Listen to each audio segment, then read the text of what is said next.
नमस्कार दोस्तों। पिछले 3 दिन से जिस प्रकार से संसद में भारतीय जनता पार्टी के द्वारा जानबूझकर एक गतिरोध पैदा किया गया है और जिस प्रकार से पूरा व्यवहार हो रहा है, उस पूरे प्रकरण पर कांग्रेस पार्टी की ओर से अपनी बात रखने के लिए सबसे पहले मैं अनुरोध करूंगा शक्ति सिंह गोयल जी को, और उसके बाद गोगोई साहब अपनी बात रखेंगे। आदरणीय शक्ति सिंह गोयल जी।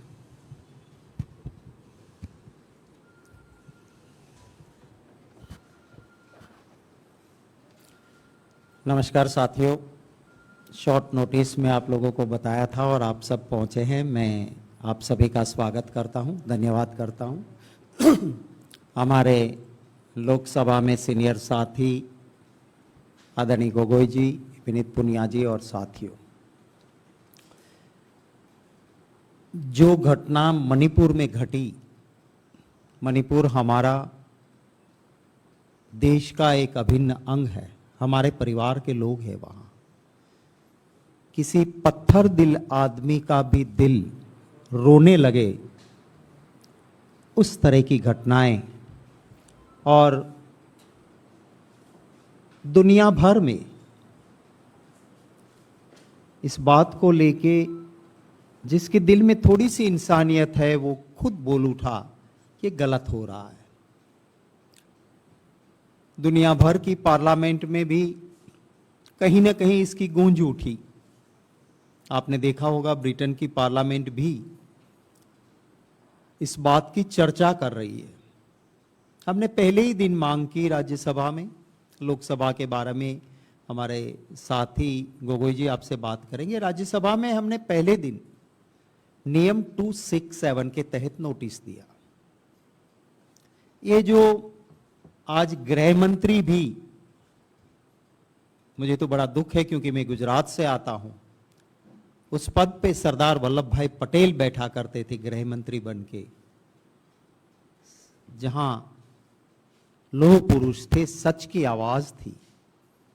आज उसी पद पे बैठे हुए गृह मंत्री जी एक झूठी बात कर रहे हैं कि सदन चर्चा के लिए सरकार तैयार है। क्या आप इस देश के लोगों को गुमराह करने के लिए इतने नीचे तक गिरोगे? 267 के तहत हम चर्चा क्यों मांगते हैं? हमारे कानून में राज्यसभा के प्रावधान किया गया है कि जब कोई ऐसी बड़ी घटना घट जाए कि जिसके लिए सारे नियम, सारे काम वो साइड में रख देना चाहिए, सारा काम रोक लेना चाहिए और पूर्णतः पूरी तरह से राज्यसभा के अंदर उस इश्यू की चर्चा होनी चाहिए। यह है रूल 267। मैं आपके जरिए पूरे देशवासियों को पूछना चाहता हूं कि क्या ये विरोधी दल या लाइक माइंडेड पार्टीज की मांग गलत है? मणिपुर से ज्यादा सीरियस चीज क्या कोई हो सकती है? आप क्यों मना कर रहे हो 267 के तहत? सरकार ने खारिज कर दी है, हमारी बात नहीं मान रही।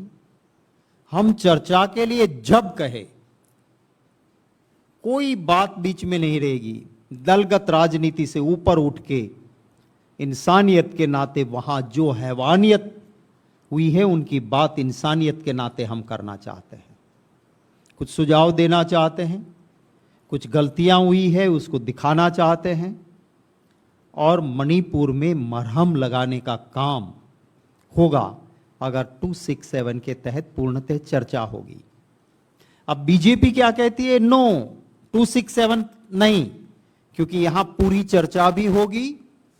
जरूरत पड़ने पे हम वोटिंग भी मांग सकते हैं कि हमारा रेजोल्यूशन सही है या नहीं, वोटिंग कर लो। अब ये कहते हैं नो। ये कौन सी चर्चा की बात करते हैं? शॉर्ट ड्यूरेशन डिस्कशन, छोटी चर्चा। जब कोई बड़ा हादसा नहीं होता है तो 3 मेंबर लिख के 1 मेंबर लिखता है, 2 सपोर्ट करता है, और हमारा कानून कहता है कि इसकी छोटी सी चर्चा हो जाती है क्योंकि मामला गंभीर नहीं है। अगर सीरियस बात है 267, अगर छुटमुट की बात है 167, छोटी चर्चा। और छोटी चर्चा में क्या होगा, इन्होंने बीजेपी से नोटिस दिलवाएंगे, छोटी चर्चा के लिए नोटिस बीजेपी के एमपी देंगे, और फिर उनका बयान और बाद में मंत्री जी का हवाबाजी वाला भाषण, और फिर कह देंगे कि चलो मणिपुर पे चर्चा हो गई, फुटो। क्या ये बात हम कैसे मानेंगे? हमें हमारे मणिपुर के भाइयों बहनों के दुख दर्द की बात करनी है तो 267 चाहिए, और 267 इसलिए चाहिए कि वहां पूर्णतः चर्चा, जरूरत पड़ने पे वोटिंग हो सकती है। ये हमारी मांग है। अब और भी हम कॉम्प्रोमाइज करें, हमने कहा कि आइए आप बात रखिए अपनी पूर्णतः चर्चा के लिए, उसके लिए वो तैयार नहीं। पार्लियामेंट्री प्रोसीजर एंड प्रैक्टिस साफ लफ्जों में ये कहती है कि जब पार्लियामेंट शुरू हो तो चाहे प्रधानमंत्री जी हो या कोई भी मंत्री हो, पार्लियामेंट के फ्लोर पे उन्हें अपना स्टेटमेंट रखना चाहिए, ना कि पार्लियामेंट के बाहर। ये पार्लियामेंट्री प्रोसीजर एंड प्रैक्टिस कहती है। मोदी जी क्या करते हैं? मणिपुर जल रहा है, गृह मंत्री जी और प्रधानमंत्री जी कर्नाटक के चुनाव में लगे रहते हैं, उनको वक्त नहीं है। एक छोटी चिंगारी शुरू होती है, अगर सही वक्त पे उसका इलाज किया जाए कोई लंबा हादसा नहीं होता है। पर जब आप उसकी अनदेखी करते हो, जब आप उस पर राजनीति करते हो, तो हालात कितने बिगड़ते हैं वो मणिपुर है। बोले नहीं,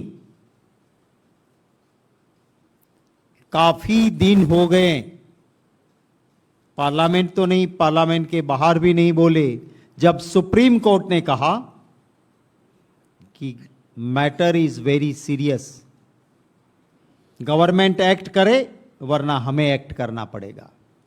जब सुप्रीम कोर्ट ये फटकार लगाती है तो देश के प्रधानमंत्री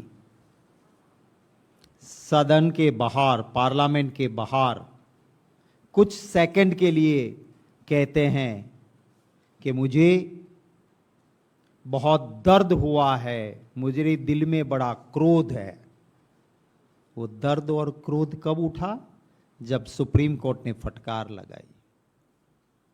चाणक्य ने सही कहा है कि किसी शासक को यह अधिकार नहीं है, किसी शासक को यह अधिकार नहीं है कि वो पब्लिकली कहे कि मुझे दर्द हुआ या मुझे क्रोध आया। उनकी जिम्मेवारी है कि दर्द हो या क्रोध उठे, ऐसी घटना ना घटे, वो देखने का काम शासक का है। वो अपना धर्म, जो वाजपेयी जी ने भी कहा था कि मोदी जी अपना राजधर्म निभाओ, वो राजधर्म उन्होंने नहीं निभाया। पार्लियामेंट में कहने की बजाय पार्लियामेंट के बाहर बात की। आज राज्यसभा में एक और घटना घटी। काफी लोग पार्लियामेंट को कवर करते हैं, लाइव भी जाती है पार्लियामेंट। आपने देखा होगा कि चेयर के सामने जो भी है उनके लिए एक सा व्यवहार होता है। अरुण जेटली जी, सुषमा स्वराज जी विरोधी दल के नेता थे, कांग्रेस पावर में थी। दिनों के दिनों या पूरा सेशन 1 मिनट पार्लियामेंट नहीं चलने दी, और तब वो कहते थे कि पार्लियामेंट नहीं चलने देना भी एक पार्लियामेंट्री टैक्टिक है। ये विरोधी दल के पास एक ही हथियार होता है कि हाउस नहीं चलने दो, और वो ये भी कहते हैं कि हाउस चलाने की जिम्मेवारी पार्टी इन पावर की है और ये उनको संघर्ष नहीं संवाद करके हाउस चलाना चाहिए। ये भाजपा के नेता जब विरोधी दल में थे तब कहते थे। आज क्या हुआ? हम कहते हैं कि मणिपुर की चर्चा चाहिए 267 के तहत। आज तक की परंपरा है कि 267 पे डिसीजन पहले सुनाया जाता है, क्योंकि अगर उसको अलाउ करते हो तो दूसरी सारी चीजें रोकनी पड़ती है। आज जब चेयर ने 167 की नोटिस पढ़ना शुरू किया, मेंबर के साथ पॉलिटिकल पार्टी का नाम लेना शुरू किया और कांग्रेस की पार्टी का नाम नहीं बोले, तो सारे इंडिया के दल और कुछ ऐसे भी दल जो इंडिया में नहीं है, हमारे पार्टी के अलायंस में नहीं भी है, वो भी हमारे साथ जुड़े कि नहीं ये गलत हो रहा है। पूरा हाउस में आधे से ज्यादा मेंबर्स उत्तेजित थे कि क्या हो रहा है।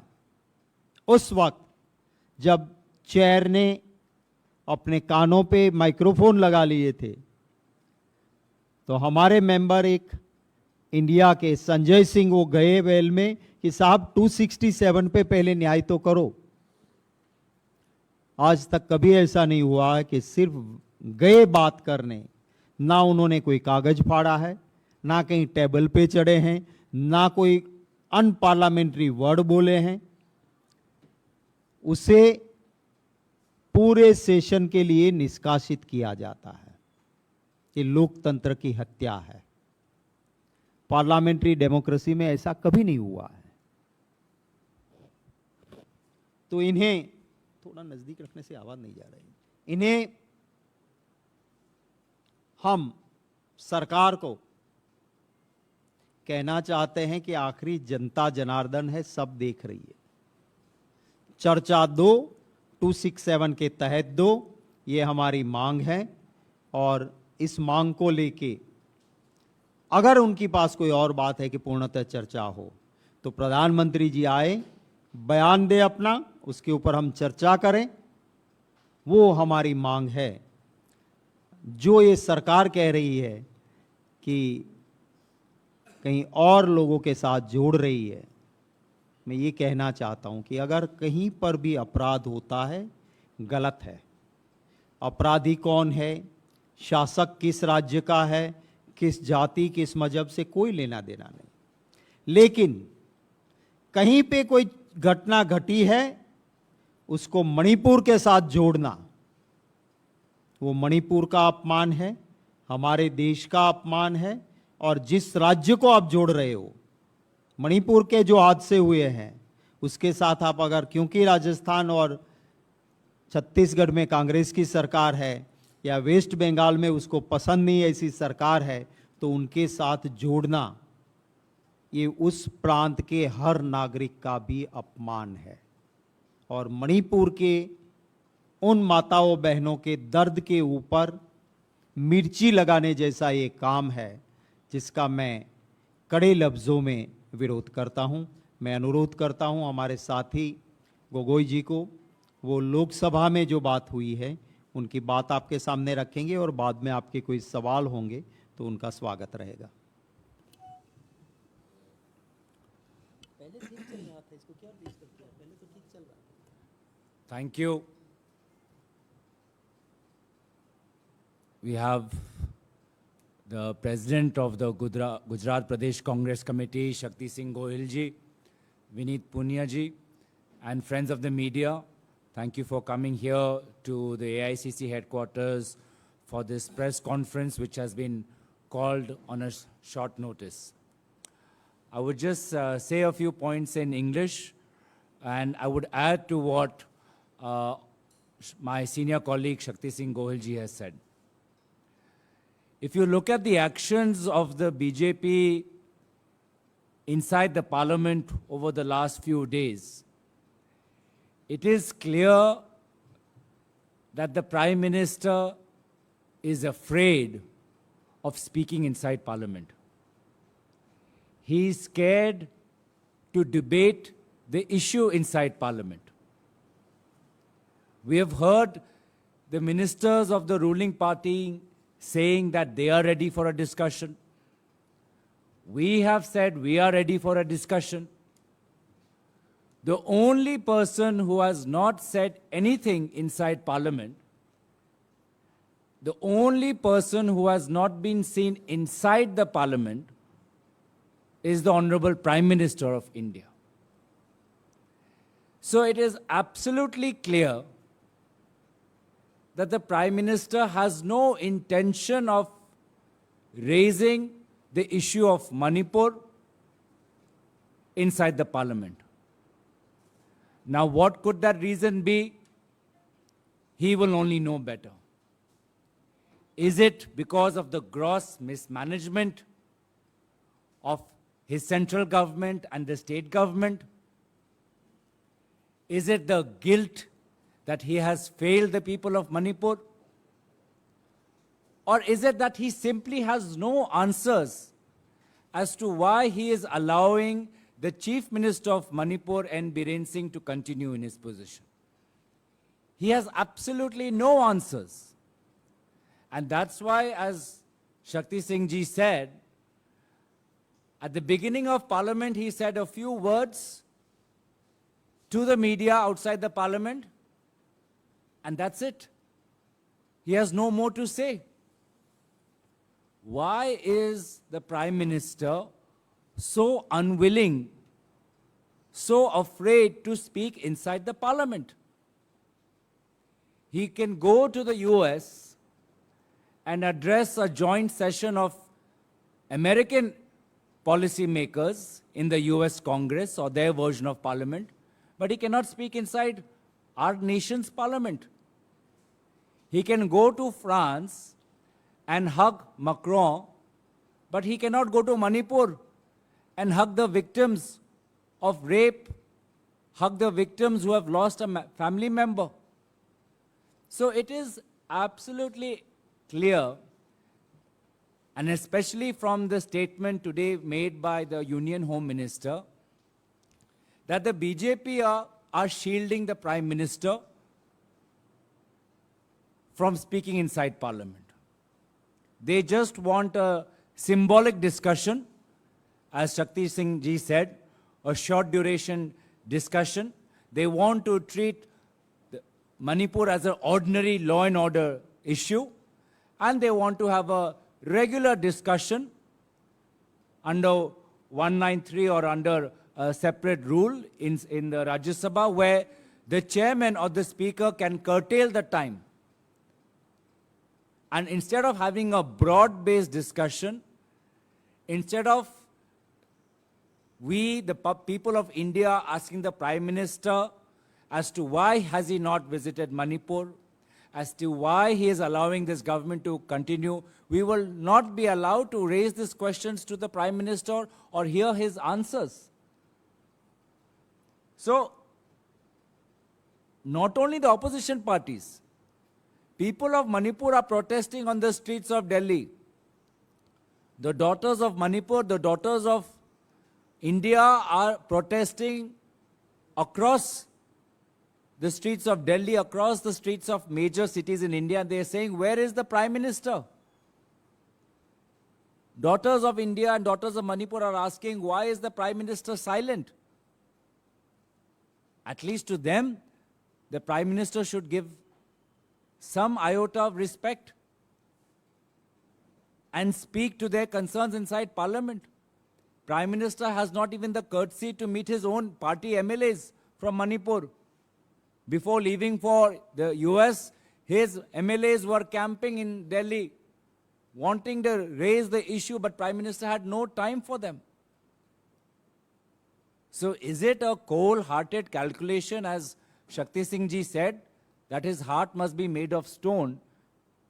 Because otherwise, how can one show his back to the people of Manipur? He has simply shown his back. This is the activist policy of BJP. Prime Minister says that nobody else has visited the Northeast as many times as I have visited. The BJP keep clapping themselves. And now when the Northeast needs him, he is nowhere to be found, nowhere to be seen. The role of a prime minister, the role of a leader, is to show personal leadership in a time of crisis, is to show a form of political outreach. There is no outreach, no leadership.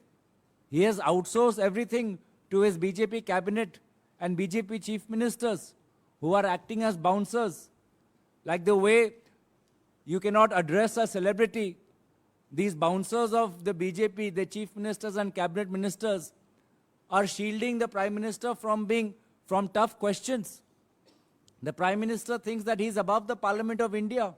He need not come. It's been 3 days. He need not come inside Parliament and make a suo motu statement. The prime minister can change chief ministers in election-going states. He changed the chief minister in Gujarat. He replaced the chief ministers of Uttarakhand and Tripura because of electoral and political concerns. But for some reason, he is continuing to back the decisions of the chief minister of Manipur. Election के लिए उत्तराखंड, गुजरात, त्रिपुरा में मुख्यमंत्री बदले जाते हैं, लेकिन यहाँ पे जब मणिपुर में 2 महीनों से हिंसा हो रहा है, जहाँ पे स्वयं मुख्यमंत्री बोलते हैं कि ऐसे 100 FIR हैं जहाँ पर महिलाओं पर अत्याचार हुआ है, उन पर विश्वास रखते हैं देश के प्रधानमंत्री. तो हमारी मांग स्पष्ट है कि prime minister should speak inside parliament. We want a substantive debate and exhaustive debate, and that is why we are saying that debate this under Rule 184 in Lok Sabha and under Rule 267 in Rajya Sabha, because this is an exhaustive, substantive debate on a substantive issue where, if the need be, there might be a vote. The BJP is running away. The Prime Minister is running away. It is obvious that the Prime Minister is too scared to speak inside Parliament. He is afraid of the scrutiny from the members of the opposition parties. Thank you. कोई सवाल आपके होंगे तो उसका स्वागत है.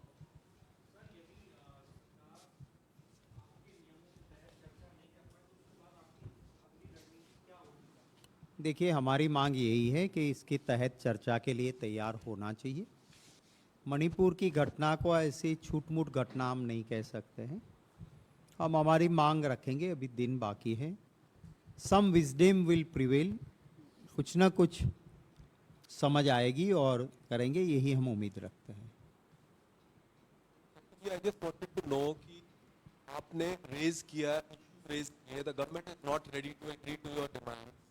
The stalemate is continuing. Will this stalemate continue? And also about the all-party meeting that the chairman had convened in the Rajya Sabha, and some of you had boycotted it and walked out of it. If you can give me details about that.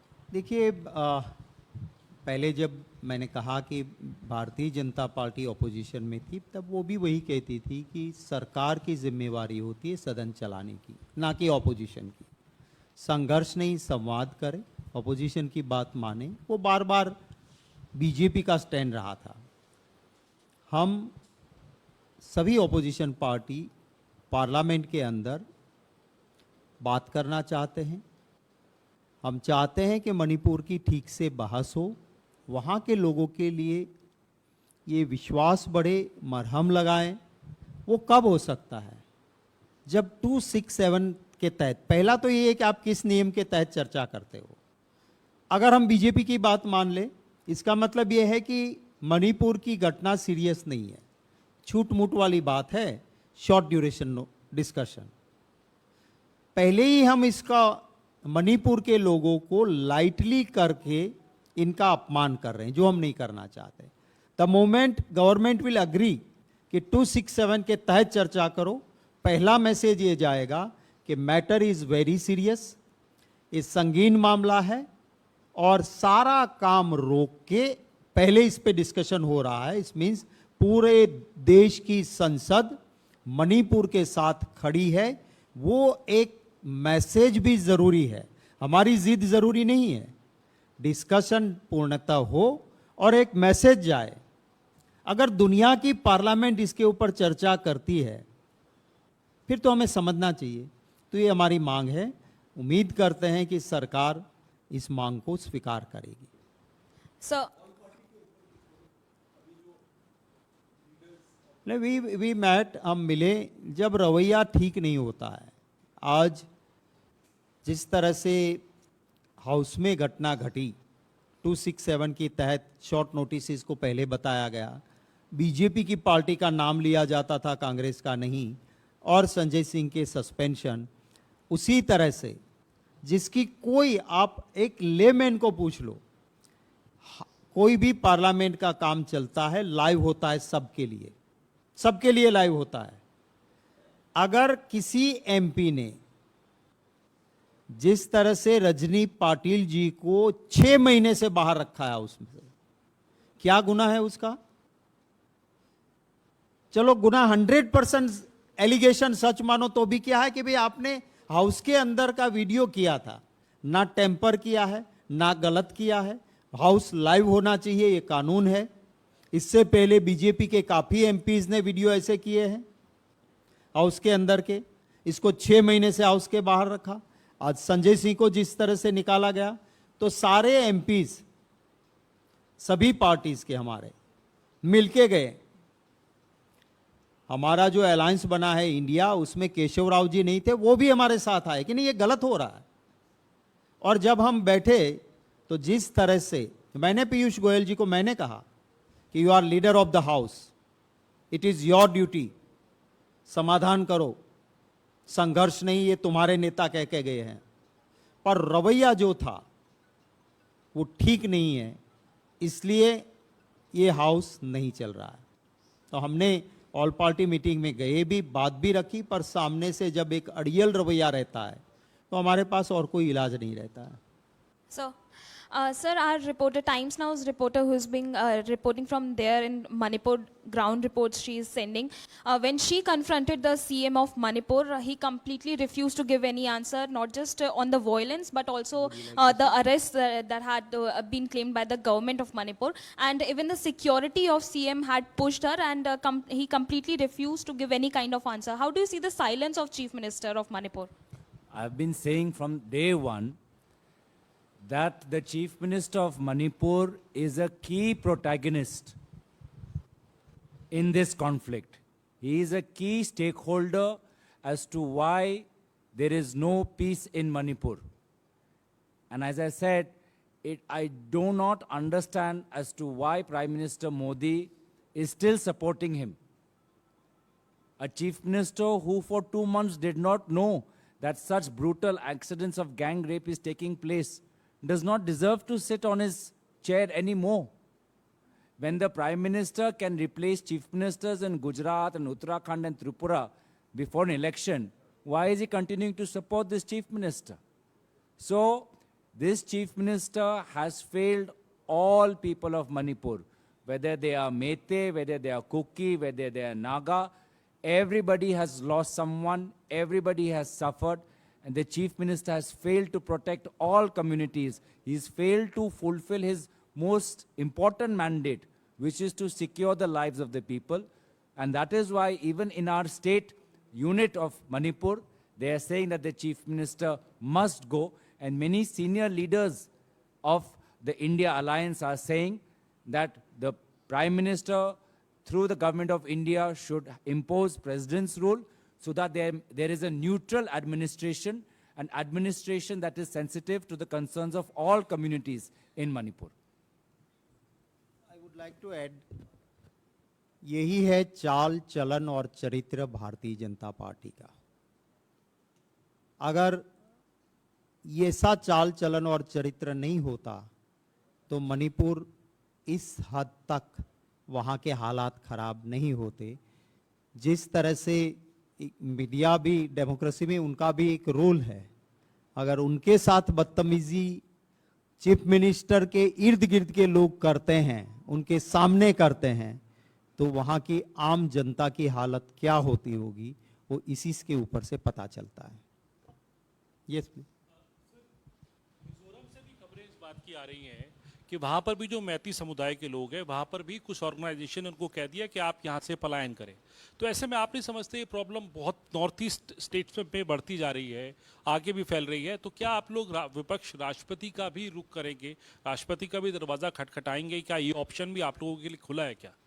देखिए, मिजोरम में जो सरकार है वो BJP की NEDA की एक हिस्सेदार है, और इसीलिए ये नेडा अब तो इसका काम ही हो गया है कि नॉर्थ ईस्ट को डिवाइड करे। ये नेडा बन गया है नॉर्थ ईस्ट डिवाइड अलायंस। अब मिजोरम में विभाजन की परिस्थिति, मणिपुर में विभाजन की परिस्थिति, असम में विभाजन की परिस्थिति, मेघालय में विभाजन की परिस्थिति, और नेडा का जो चीफ है, जो असम का मुख्यमंत्री है, वो तो अपना काम संभाल पा ही नहीं रहे। वो ट्विटर पे है, वहाँ पे वो ट्विटर पे ट्वीट करते रहते हैं, लेकिन जब से नेडा बना है, कभी असम मिजोरम के पुलिस के बीच में फायरिंग होता है, कभी असम और मेघालय के बॉर्डर में कॉन्फ्लिक्ट होता है, मणिपुर में अभी दो समाज के दो अंग के बीच में अब ऐसा एक हिंसात्मक वहाँ पे एक परिस्थिति बन गई है, मिजोरम में लोगों को पलायन करना बन रहा है। तो ये नेडा को तो भंग कर देना चाहिए, और नेडा की जो असलियत है, जो भाजपा को जो वास्तविक उद्देश्य है कि उत्तर पूर्वांचल को कैसे विभाजित करके खुद का राजनीतिक फायदा हो लेकिन देश का नुकसान हो, उत्तर पूर्वांचल का नुकसान हो, और जब ये जो बॉर्डर के राज्य हैं, जब यहाँ पे अस्थिरता पैदा होगी तो किसको फायदा होगा? कौन सा वो विदेशी ताकत है जिसको फायदा होगा? सबको पता है, लेकिन उसके बावजूद भी भाजपा अपने राजनीतिक लाभ को ज्यादा प्राथमिकता देती है, ना कि देश के अखंडता को। Yes. Hello. You've put primarily two demands. One, that PM should speak in the parliament, and second, that discussion should happen under 267. Even if BJP agrees to one of the two demands, will you let the parliament function? Look, we are ready to discuss. We want that parliament should function. Prime Minister should come in the parliament. Full-fledged discussion should be there. That is our demand. Government is saying no. Just have a short time discussion. The message will go wrong if we'll accept that people of Manipur will think that we suffered a lot, but the parliament is taking us very lightly. That is why we are saying go as per 267. The moment government is say, the government will agree that we'll go for 267. Other things can be negotiated, other things can be accepted. So 267 is our main demand, so that the message will go that parliament is taking this thing is very seriously, the incidence is very serious. Parliaments abroad are taking cognizance and we are avoiding, that is very wrong. I'll just add one thing. It is not only the demand of the Congress party, but all parties in the India alliance who are pressing with the same demand that the Prime Minister should issue a statement, that is his moral, ethical and constitutional responsibility, should issue a statement inside the parliament, and then we can have a discussion. Thank you. Thank you.